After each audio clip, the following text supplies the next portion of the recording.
This is the all-new redesigned Mercedes C-Class, one of the most important cars for the brand.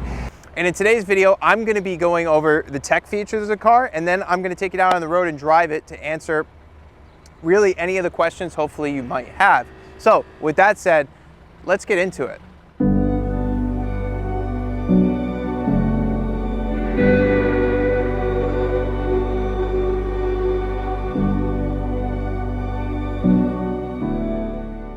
For this generation, Mercedes has kept the 2-liter 4-cylinder turbocharged engine, adding a mild hybrid drive system. The motor produces 255 horsepower and 295 foot-pounds of torque. And the hybrid 48-volt starter generator system can recapture energy during deceleration, supplying up to 20 horsepower and 148 foot-pounds of torque on demand for increased engine responsiveness and improved overall efficiency. It has a 9-speed transmission and gets 23 miles per gallon in the city and 34 on the highway. And in the rear, you have 12.6 cubic feet of storage with the ability to put the seats down for even more.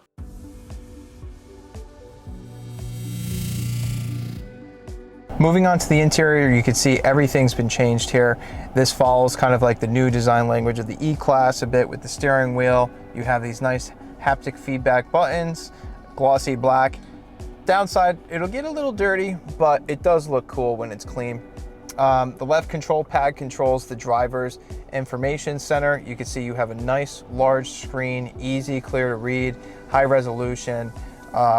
You could change the look of it pretty substantially. There's a few different modes. You have understated, which is nice.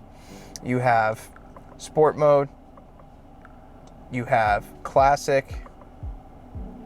And you can also display your road assistance feature, so it'll show you the cars that it's sensing around you. And then on the door, you can see we have these new like touch sensitive seat controls, which is pretty nice. And you have your window switches down here, which kind of feel the same as the last gen. They're just a cool shape now. I like it. I think it's a nice upgrade. Everything just flows so nicely. So the last generation introduced that whole center console where you had the floating screen, but it kind of looked like it was tacked on there. This one just flows nicely up. You don't have any physical buttons anymore for the climate control, which some of you may hate. I personally don't mind, and seeing that this caters to a younger audience, I don't think it'll be a big deal.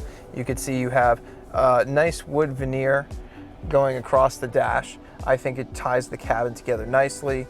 You do have Mercedes' new voice assistant. You can see you have your Apple CarPlay here, and it's very fluid.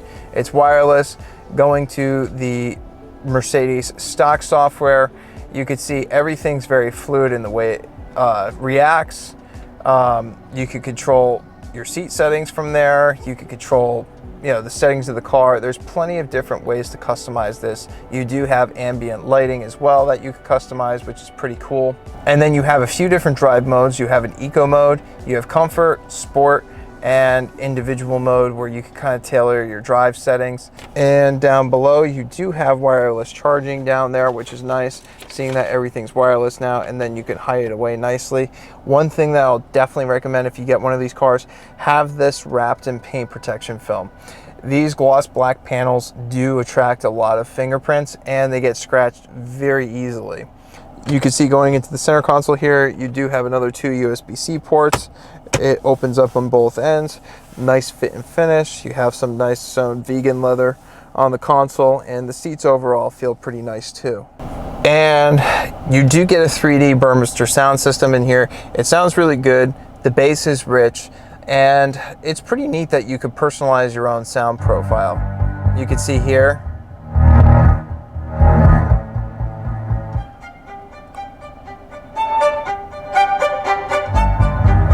pretty cool.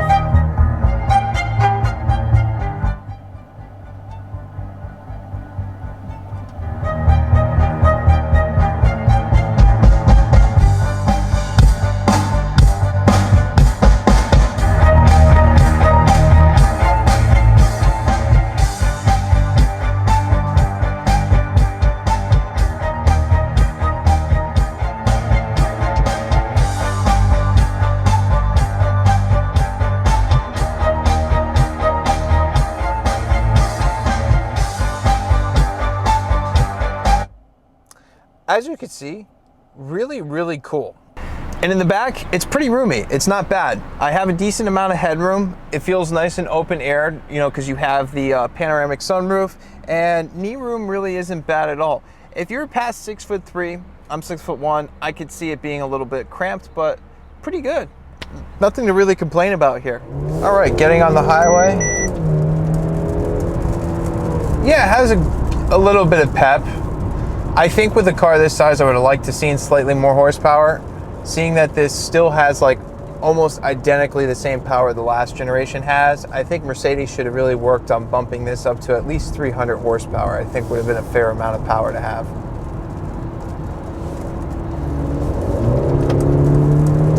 But it does have a decent amount of passing power, and visibility is good on the highway. The blind spot system makes things super easy, and one of the cool things is if I bump over to my assistance graphic, I can see all the cars around me on the road. It isn't as detailed as the S-Class's system. However, it's definitely a step up from the last gen.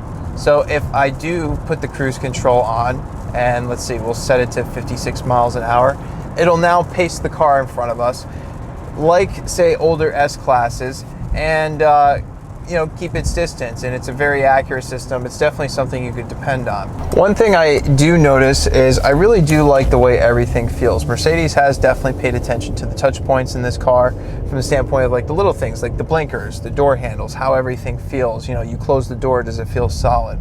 I like that they're still paying attention to things like that. In other brands, it's getting a little bit, I don't know, you know, it goes both ways. Some of these cars feel kind of cheap, you know, when you go to close the door. Everything in here feels nicely built. And don't forget, if you're enjoying the video, be sure to subscribe. As you can see below, I do lots of fun, cool stuff on the channel, and you're not going to want to miss out if you're a car person. So with that said, let's get back into the video. In terms of performance and just, you know, how the car feels to drive, it really doesn't feel that different from the last generation car.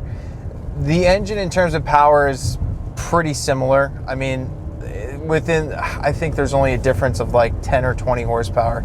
I'll put the actual figure on the screen when I'm back, but there really isn't, it doesn't really feel that different. It definitely feels like more of a visual update. It feels like a technical update. In that sense, I mean, on the inside of it, I'm loving it. I mean, from a luxury standpoint, I think that for the price point, this is definitely worth what they're charging for it. Now, if you're somebody who likes a fun, sporty sedan, this is definitely, I wouldn't say that's this car's primary purpose. This definitely feels like a nice, smooth commuter. You know, it doesn't really feel like a car that I would personally want to throw around corners, you know, spiritedly. It's very comfortable. It's pretty quiet. There's not much intrusions into the cabin. I think they've done a good job with that. Now, coming from a standstill, it definitely is much smoother. You definitely do notice the starter alternator helping reduce the turbo lag. You definitely felt that in the last generation car. Getting off the line, especially with 4 cylinders, isn't always the smoothest, and I think that they have done a good job at making this powertrain feel buttery smooth. As we approach a stop here, let's see how smooth the auto start stop is. It just shut off, seamless, don't feel it. Wow.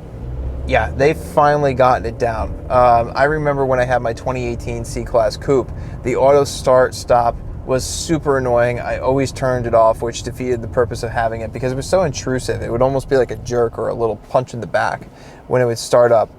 Now, it's seamless. That starter alternator technology called EQ Boost really does make the difference. I think they've finally mastered that.